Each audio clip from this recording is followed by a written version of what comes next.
नमस्कार, आप देख रहे हैं सच की पड़ताल। मैं हूं नगमा और आज बात पीएफआई यानी पॉपुलर फ्रंट ऑफ इंडिया की। क्यों? क्योंकि इस संगठन का नाम तो बहुत कम लोगों ने सुना, लेकिन इन दिनों पिछले कुछ हफ्तों से और खास करके आज पीएफआई काफी चर्चा में है। बीते कुछ दिनों में ये दूसरी बार है। देश भर में उसके दफ्तरों पर छापे पड़े हैं। पिछली बार 15 राज्यों में छापे पड़े थे और 100 से ज्यादा लोगों को गिरफ्तार किया गया था।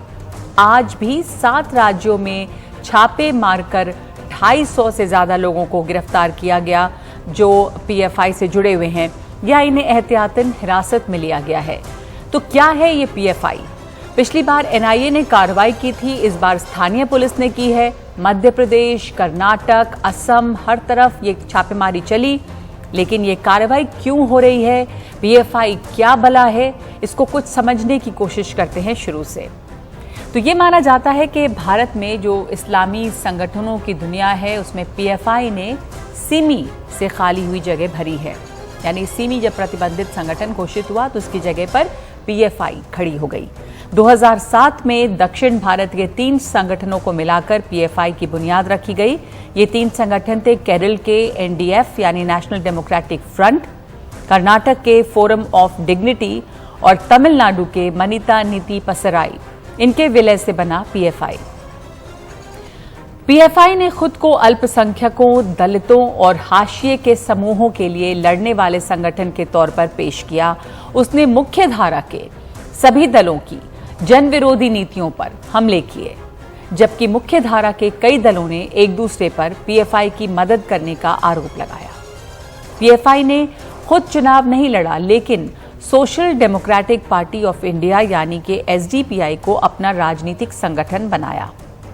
दक्षिण के स्थानीय चुनावों में उसे कुछ कामयाबी भी मिली, जिससे राजनीतिक दल जो हैं वो इस बात को पचा नहीं पाए। लेकिन पीएफआई के इस राजनीतिक सामाजिक इतिहास के समानांतर उसका एक संदिग्ध अतीत है। कुछ ऐसी गतिविधियों में उसका नाम आया है जिस पर सवाल उठे हैं और वो जांच एजेंसियों के शक के घेरे में रहा है। ये कहा जा रहा है कि पीएफआई जो है वो आतंकी संगठनों को पैसा मुहैया कराता रहा है। उस पर आतंकी ट्रेनिंग देने का इल्जाम लगा है। पीएफआई के लोग हिंसक हरकतों में लगे रहे हैं। 2012 में केरल की कांग्रेस सरकार ने उस पर लेफ्ट और आरएसएस के लोगों की हत्या के 27 मामलों में शामिल होने का आरोप लगाया था। केरल के ईसाई शिक्षक टीजे जोसेफ पर हमले का आरोप भी पीएफआई पे लगा। तो ये तमाम आरोप हैं पीएफआई पे और बिल्कुल ये जाहिर है कि वो एक कट्टर संगठन है। और अब सवाल ये उठ रहा है कि क्या उसे आतंकी संगठन घोषित किया जा सकता है, क्योंकि पीएफआई कोई खुफिया संगठन नहीं है। वो किस तरह की गतिविधियों में शामिल रहा है ये बातें सामने हैं। तो क्या वो आतंकी गतिविधियों में शामिल रहा है? क्या उसने कोई आतंकी साजिश रची है? और क्या अब आगे उसे आतंकी संगठन घोषित किया जा सकता है? अगर ऐसा होता है तो उस पर प्रतिबंध लग सकता है। और फिर उसके बाद सवाल ये भी उठेगा, क्या दूसरे संगठन भी ऐसे हैं जो कि धर्म के नाम पे कट्टरता या नफरत फैला रहे हैं, जिन पर ऐसा इल्जाम लग रहा है? क्या कार्रवाई इन सब पे भी होगी?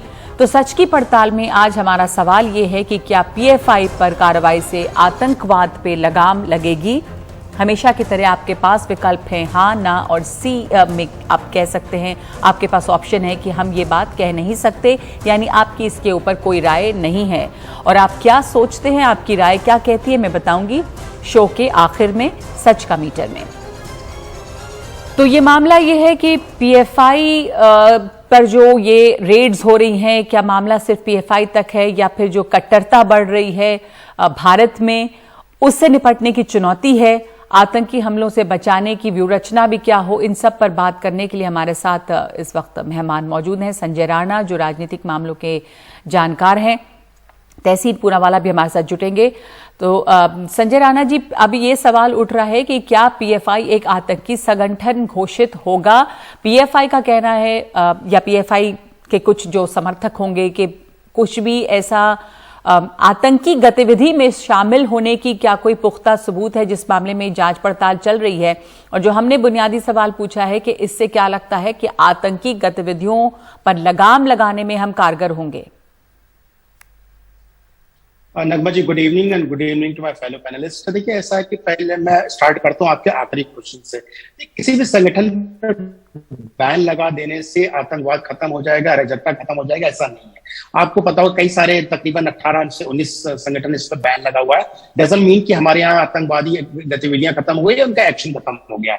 अब रहा कि पीएफआई आतंकवादी संगठन है कि नहीं है, ये इन्वेस्टिगेशन का विषय है। तकरीबन 2018 से इन्वेस्टिगेशन एजेंसीज इस पे काम कर रही हैं। उनको अगर कुछ सुराग मिलते हैं और उस पर तार जुड़ते हैं तो कोर्ट में प्रस्तुत किया जाएगा और उस गृह मंत्रालय में प्रस्तुत होगा, उसके हिसाब से बैन लग सकता है। लेकिन अभी इस वक्त जो प्रमा फेसी हम देख करके बोल सकते हैं इनका इन्वॉल्वमेंट इधर है, इनका इन्वॉल्वमेंट उधर है, लेकिन हमारे पास एज ए एनालिस्ट हमारे पास ज्यादा सबूत नहीं है, हमें देख के भी चीजों पे सबूत है। तो उस बेसिस पे हम ये अपना व्यू दे सकते हैं कि इस पर बैन लगना चाहिए कि जो भी देश की अखंडता और एकता के साथ अगर कोई भी खिलवाड़ करता हो, चाहे कोई भी संगठन हो, चाहे ए संगठन हो या बी संगठन, उस पर इमीडिएटली बैन लगना चाहिए। लेकिन सरकार इमीडिएटली बैन नहीं लगा सकती जब तक उसके पास पुख्ता सबूत नहीं होते हैं। पुख्ता सबूत के लिए एनीवे नगमा जी, आपको पता है ने कई जगह छापे मारे थे। तकरीबन 110 लोगों को 22 तारीख को गिरफ्तार किया और तकरीबन 200 से 250 लोगों को आज गिरफ्तार किया गया। उनके ऊपर जांच होगी, जांच होने के बाद पता चल जा पाएगा कि ये क्या है क्या नहीं है। लेकिन अभी मैं उसमें कुछ व्यू नहीं दूंगा इस पे बैन लगना चाहिए नहीं लगना चाहिए, सरकार का विषय है। लेकिन ऐसी कोई भी संस्था हो जिससे देश को खतरा हो, उस पर इमीडिएटली एक्शन होना चाहिए उसके अगेंस्ट में। तो संजय राणा जी, पीएफआई के खिलाफ इस समय जो सबूत हैं या जो जांच पड़ताल चल रही है, पीएफआई खुद को एक ऐसी संस्था बताती है जो धार्मिक कामों में है, जो सोशल वर्क में है। उसका कहना है कि वो अल्पसंख्यकों के लिए काम करती है, दलितों के लिए काम करती है, पर उसका बहुत एक संदिग्ध इतिहास भी रहा है। कुछ ऐसे मामलों में उसके नाम सामने आए हैं, चाहे वो हत्या का मामला हो या कहीं कुछ भड़काने का मामला हो। तो पीएफआई दरअसल क्या है?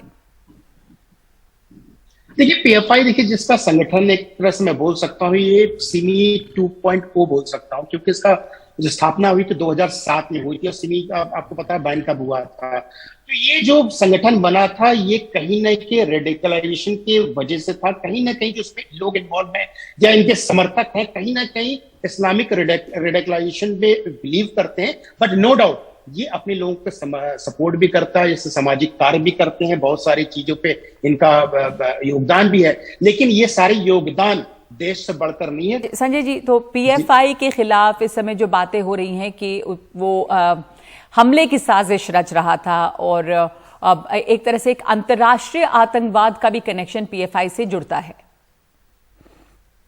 बिल्कुल नगमा जी, देखिए जैसे 2-3 साक्ष्य सामने आया, जैसे आपको 6.25 करोड़ रुपए पर डे की आमदनी है।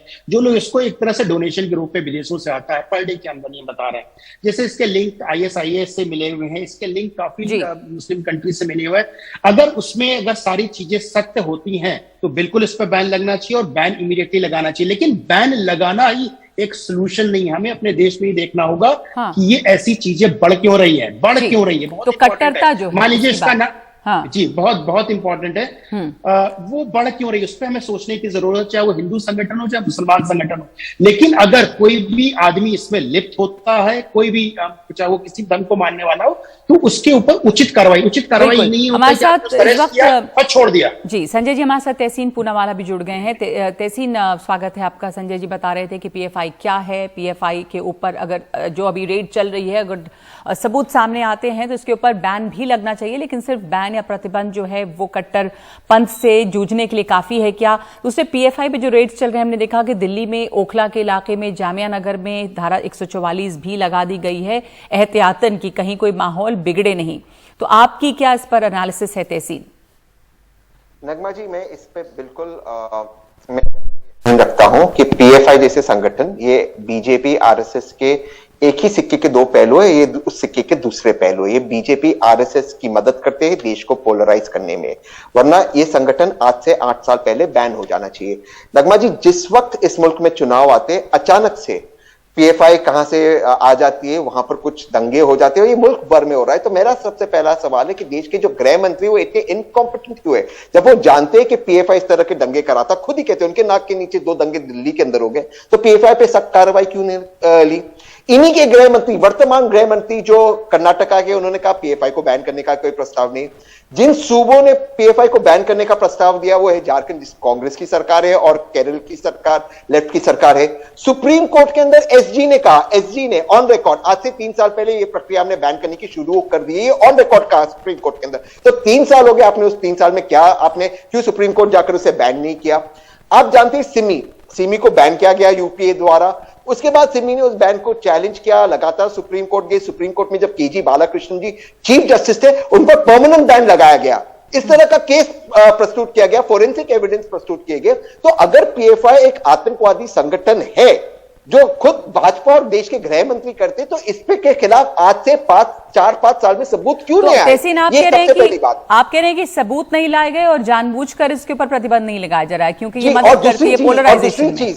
जी, और नगमा जी, पीएफआई कहां पर अचानक से आ जाती है? जहां पर चुनाव है, कर्नाटका में हाल में आए, कर्नाटका में अगले साल चुनाव है, राजस्थान में आए, कुछ दिन पहले पुणे में आए, मेरे शहर पुणे में म्युनिसिपल चुनाव है, अभी मुंबई में ये आए, मुंबई में म्युनिसिपल चुनाव है। आप सोचिए प्रीति जी, ये इनका एक टूल किट है, इनको लगता है देश फूल किट है, ये एक टूल किट है, और ये फूल किट है कमल का फूल खिलाने के लिए। वरना बार बार देश के गृह मंत्री और गृह मंत्रालय कहता है कि ये एक आतंकवादी संगठन है।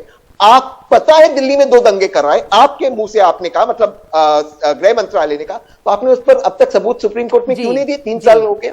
जी, अफसोस है कि थोड़ा लेट से आप जुड़े तहसीन, इसलिए वक्त खत्म हो गया है और अब हम और नहीं वक्त दे सकते। संजय जी, क्या आप कुछ कमेंट करना चाहते हैं? बस वक्त इतना ही है, बहुत छोटा कमेंट। मैं 10-12 सेकंड लूंगा। तहसीन भाई ने बहुत कुछ बोला, लेकिन देखिए ऐसा है, किसी को बैन लगाने से पहले बैन लगाने से पहले बहुत सारे साक्ष्य जुटाने पड़ते हैं। उस साक्ष्य को कोर्ट के सामने प्रस्तुत करना पड़ता है। अगर साक्ष्य लिंक नहीं है और उसको प्रस्तुत नहीं कर पाएंगे, जस्टिफाई नहीं कर पाएंगे, तो बैन जस्टिफाई नहीं होता, कोर्ट उस पे से बोलेगा नहीं हो सकता। तो तहसीन भाई हमारे एक वकील है, एडवोकेट है, समझते हैं सब चीजों को। तो ये सब चीजें देखिए, पीएफआई खबरों में बना हुआ है और आप दोनों को एक दफा फिर मौका दूंगी आमने सामने चर्चा करने की। इस बार आप एक दूसरे की बात का जवाब और सवाल जवाब नहीं कर पाए ज्यादा। बहुत धन्यवाद वैसे आप दोनों का अपने अपने पॉइंट्स रखने के लिए। और तहसीन ने एक बहुत इंपॉर्टेंट बात ये रखी है कि चुनाव जहां जहां होते हैं वहां पर ही फिर ये मुद्दा क्यों उठ जाता है, और अगर सबूत है इसके खिलाफ और आतंकी संगठन है तो अब तक सबूत क्यों नहीं लाए गए और इसको प्रतिबंध क्यों नहीं लगा दिया जा रहा है। तो सच की पड़ताल में हमने पूछा कि क्या पीएफआई पर कार्रवाई से आतंकवाद पर लगाम लगेगी? आप क्या सोचते हैं? एक ब्रेक के बाद मैं दिखाती हूं आपको क्या कहता है सच का मीटर।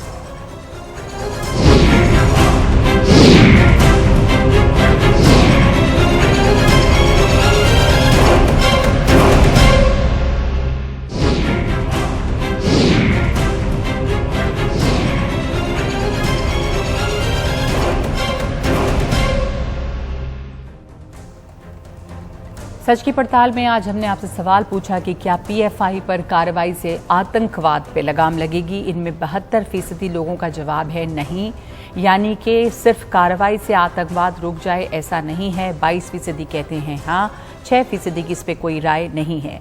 लेकिन इन तमाम चीज़ों के बाद ये सवाल बना हुआ है कि अगर पीएफआई आतंकी गतिविधियों में लिप्त रही है और इसके सबूत है, इतने लंबे समय से इसके ऊपर चर्चा हो रही है, तो अब तक इसके ऊपर कार्रवाई हुई क्यों नहीं है? ये सवाल भी उठाए जा रहे हैं।